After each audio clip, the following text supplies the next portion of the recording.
வணக்கம். G-News 24x7 செய்திகளுக்காக செய்தி வாசிப்பவர் உதயகுமார். சித்ரா பௌர்ணமியை முன்னிட்டு கணிகைப்பேர் அருள்மிகு ஸ்ரீ நாகாத்தம்மன் திருக்கோவிலில் 2ஆம் ஆண்டு பால்குடம் ஊர்வலம் நடைபெற்றது. பார்க்குமிடம் எங்கும் நீக்கமர நிறைந்து அருளும் சக்தியின் வழிபாடு நம் பாரத தேசத்தின் வழிபாடுகளில் ஒன்றாக விளங்குகிறது. அதிலும் சக்தி வாய்ந்த நாக வழிபாடு செய்வது என்பது மிகவும் சிறப்பாக விளங்கி வருகிறது. மேலும் சித்ரா பௌர்ணமியை முன்னிட்டு சித்திரகுப்தன், அம்மன், ஈஸ்வரன், முருகன் உள்ளிட்ட தெய்வங்களை வழிபடுவது மிகவும் சிறப்பாக கருதப்படுகிறது. அதேபோல் திருவள்ளூர் மாவட்டம் எல்லாபுரம் ஒன்றியம் கணிகைப்பேர் ஊராட்சியில் பிரசித்தி பெற்ற அருள்மிகு ஸ்ரீ நாகாத்தம்மன் திருக்கோவில் உள்ளது. சிதிலமடைந்து காணப்பட்ட இந்த திருக்கோவிலை கிராம மக்கள் புனரமைத்து விமான கோபுரத்துடன் 2024ஆம் ஆண்டு அக்டோபர் மாதம் மகா கும்பாபிஷேகம் செய்து வைத்தனர்.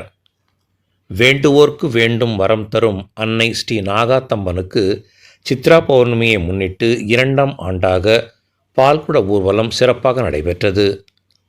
இதை முன்னிட்டு கணிகைப்பேர் ஏரிக்கரையில் உள்ள பிரசித்தி பெற்ற ஸ்ரீ திருவரங்க செல்லியம்மன் திருக்கோவிலில் இருந்து பம்பை உடுக்கை முழங்க விரதமிருந்த ஆண்கள், பெண்கள் என ஏராளமானோர் முக்கிய வீதிகளின் வழியாக பால்குடங்களை சுமந்து வண்ணம் ஓம் சக்தி பராசக்தி, ஓம் சக்தி நாகளம்மா என்று விண்ணை முட்டும் அளவிற்கு கோஷம் எழுப்பிய வண்ணம் அருள்மிகு ஸ்ரீ நாகாத்தம்மன் திருக்கோவிலை வந்தடைந்தனர்.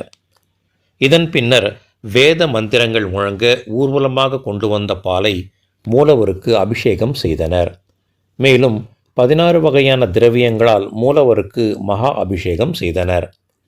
பின்னர் மகா அலங்காரம், மகா தீபாராதனை உள்ளிட்டவை நடைபெற்றது.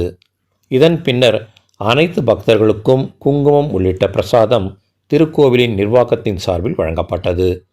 இதனைத் தொடர்ந்து திருக்கோவில் வளாகத்தில் மாபெரும் அன்னதானம் வழங்கும் நிகழ்ச்சி சிறப்பாக நடைபெற்றது.